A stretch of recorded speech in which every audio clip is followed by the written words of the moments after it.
Hello दोस्तों, स्वागत है आपका हमारे यूट्यूब चैनल याहू बाबा पे। ये हमारा jQuery कोर्स से रिलेटेड 37 ट्यूटोरियल है और इस कोर्स में आप jQuery के हैज़ और इज नाम के दो मेथड सीखने वाले हैं। यहाँ पर देखिए, यहाँ पर हमारे पास एक पैराग्राफ है और उसके अंदर कुछ टेक्स्ट लिखा हुआ है और उसके अंदर एक बोल्ड टैग भी आ रहा है, आप देख रहे हैं। और इसके बाद हमारे पास एक दूसरा पैराग्राफ है जिसके अंदर सिंपल टेक्स्ट लिखा हुआ है। अब मैं चाहता क्या हूँ, मैं ऐसे पैराग्राफ्स को टारगेट करना चाहता हूँ जिनके अंदर बोल्ड टैग आ रहा है।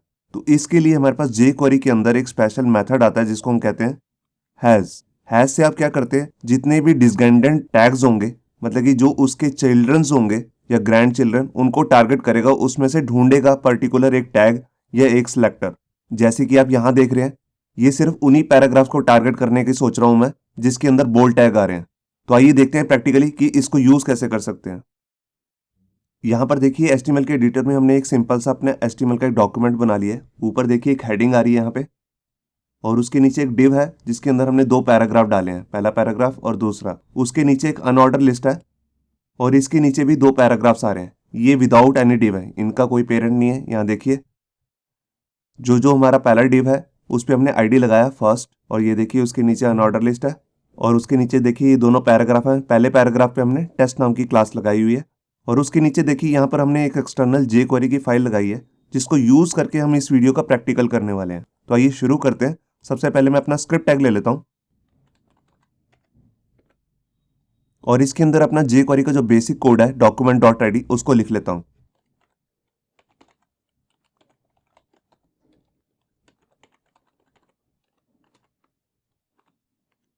अब इसको लिखने के बाद मैं अपना पहला मेथड जिसका नाम है हैज उसको यूज करके दिखाता हूं। तो देखिए यहाँ पर अलग अलग पैराग्राफ्स आ रहे हैं, चार, दो डिव के अंदर है और दो डिव से बाहर है। तो इसमें से मैं उन पैराग्राफ्स को टारगेट करना चाह रहा हूं जिनके अंदर स्पैन टैग आ रहा है। तो यहाँ देखिए जो ऊपर दो पैराग्राफ्स हैं इनके अंदर स्पैन टैग नहीं है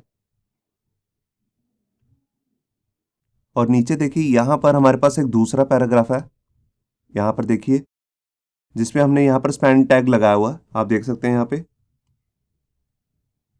ये देखिए। तो इसी को हम टारगेट करना चाह रहे हैं। तो देखिए उसके लिए मैं पहले क्या करूंगा, यहाँ पे मैं सिलेक्टर बनाऊंगा पैराग्राफ टैग का और उसके बाद मैं यहाँ पे अपना मेथड यूज करूंगा जिसका नाम है हैज में मैं यहाँ पर एक सिलेक्टर देता हूँ।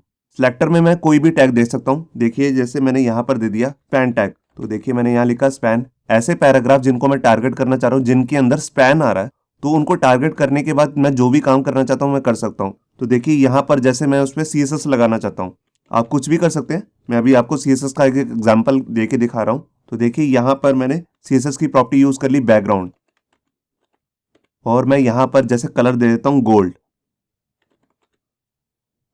अब यहाँ पे देखिए पहले कि उन पैराग्राफ को सिलेक्ट करेगा जिसके अंदर स्पैन टैग आ रहा है और उनको टारगेट करने के बाद उन पे CSS लगा देगा बैकग्राउंड गोल्ड।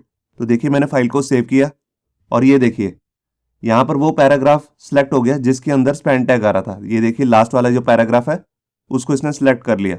अब मान लीजिए मैं ऐसे पैराग्राफ को सिलेक्ट करना चाहता हूँ जिसके अंदर बोल्ड टैग आ रहा है। तो देखिए मैंने बी लिखा यहाँ पे, सिर्फ हैज के अंदर चेंज किया और फाइल को सेव किया और ये देखिए यहाँ पर देखिए जो ये टेक्स्ट था ये बोल्ड था, आप देख रहे होंगे। तो इसने इसको सिलेक्ट कर लिया।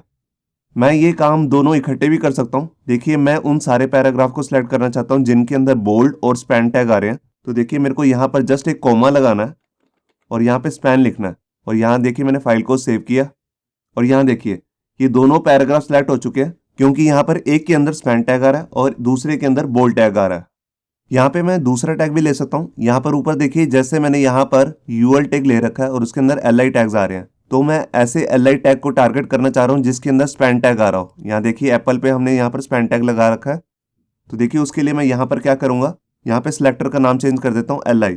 तो ये पूरे पेज में ऐसे LI को टारगेट करेगा जिस पर बोल्ड टैग या स्पैन टैग आ रहा हो। तो देखिए मैंने फाइल को सेव किया और ये देखिए यहाँ पर इसने एप्पल को टारगेट कर लिया।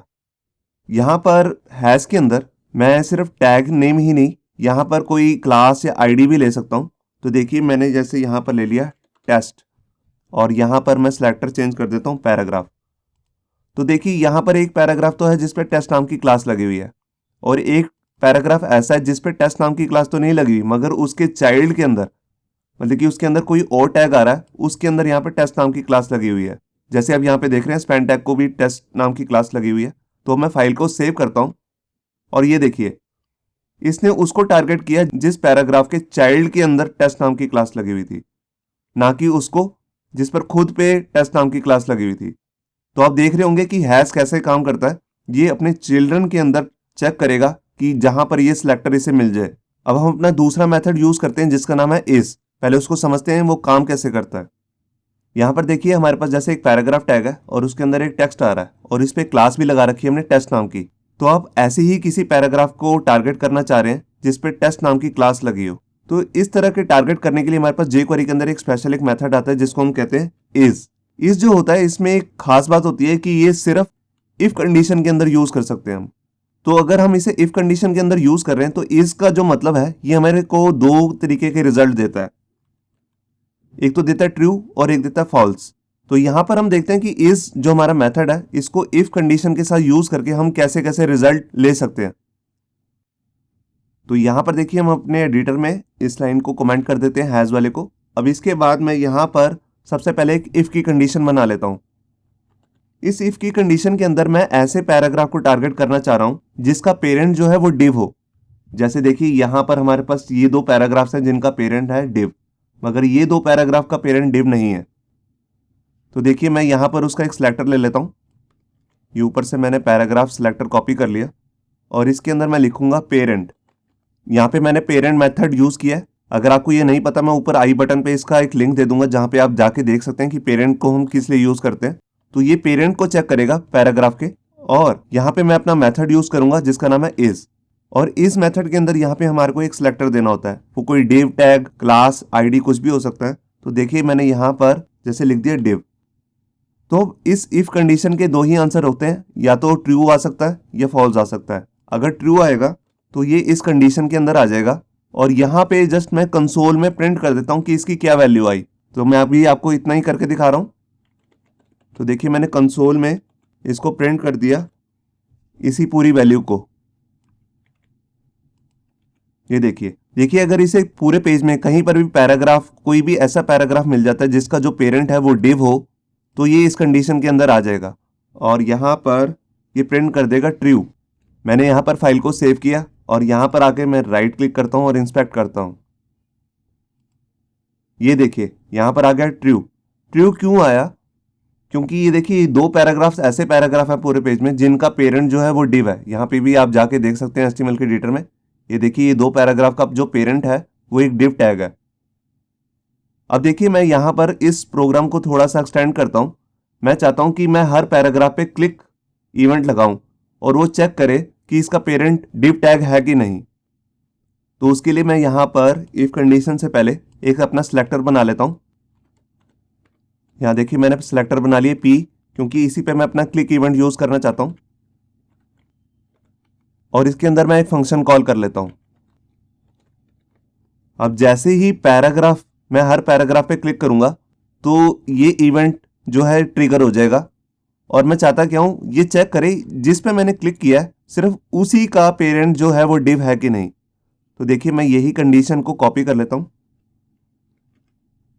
और इसको इसके अंदर पेस्ट कर देता हूं। ये देखिए अब मैं यहां पर जो सिलेक्टर है इस पे मैं लगा दूंगा दिस हमारा एक कीवर्ड है जो तब काम करेगा जिस पे हमने इवेंट लगाया सिर्फ उसी के लिए चलेगा। मतलब कि जिस पैराग्राफ पे मैंने क्लिक किया है सिर्फ उसी की बात करेगा। मतलब कि दिस डॉट पेरेंट अगर डिव है तो यहाँ पर कंसोल में प्रिंट कर दे। तो मैं कंसोल में प्रिंट नहीं करना चाहता, मैंने जिस पर क्लिक किया है मैं उसी का कलर जो है वो चेंज करना चाहता हूँ। तो उसके लिए मैं यहाँ पर इसी को कॉपी कर लेता हूँ और यहाँ पर अपना मेथड यूज़ कर लेता हूँ CSS और यहाँ पे प्रॉपर्टी यूज़ करूँगा बैकग्राउंड और इसके अंदर कलर दे दिया मैंने गोल्ड। अब ये देखिए जैसे ही मैं हर पैराग्राफ पे क्लिक करूंगा तो ये चेक करेगा जिस पर क्लिक किया है अगर उसका पेरेंट डिव है तो उसका कलर जो है वो गोल्ड कर दे। तो देखिए मैंने फाइल को सेव किया। अब देखिए मैंने इस पैराग्राफ पे क्लिक किया तो देखिए कुछ भी नहीं हुआ। अगर मैं ऊपर जाके पैराग्राफ पे क्लिक करता हूँ तो देखिए उसका कलर चेंज हो गया। अगर मैंने इससे ऊपर वाले पैराग्राफ पे भी क्लिक किया तो देखिए उसका भी कलर चेंज हो गया। ये कलर चेंज क्यों हुआ? क्योंकि इन दोनों का पेरेंट जो है यहाँ पे देखिए ऊपर HTML में इनका पेरेंट जो है वो डिव टैग है। मगर अगर मैं नीचे वाले पैराग्राफ पे क्लिक कर रहा हूँ तो कुछ भी नहीं हो रहा क्योंकि इनका पेरेंट कोई डिव नहीं है। तो आपने यहाँ पर देखा कि हम कैसे इफ कंडीशन के अंदर इस मेथड को यूज कर सकते हैं। इस मेथड जो होता है ये कंडीशन के लिए बनाया गया है। ये हमारे को सिर्फ 2 ही रिजल्ट दे सकता है, ट्रू या फॉल्स। अगर इसको ये कंडीशन ट्रू मिल जाती है तो ये इसके अंदर आ जाएगा और जो भी हम काम करना चाहते हैं वो कर सकते हैं। होप सो आपको ये हमारा वीडियो ट्यूटोरियल अच्छा लगा होगा। अगर अच्छा लगा है तो वीडियो को प्लीज़ लाइक करना मत भूलिए। अगर आप ऐसे ही रेगुलर अपडेट चाहते हैं तो हमारे चैनल याहू बाबा को सब्सक्राइब करना मत भूलिए। Thank you.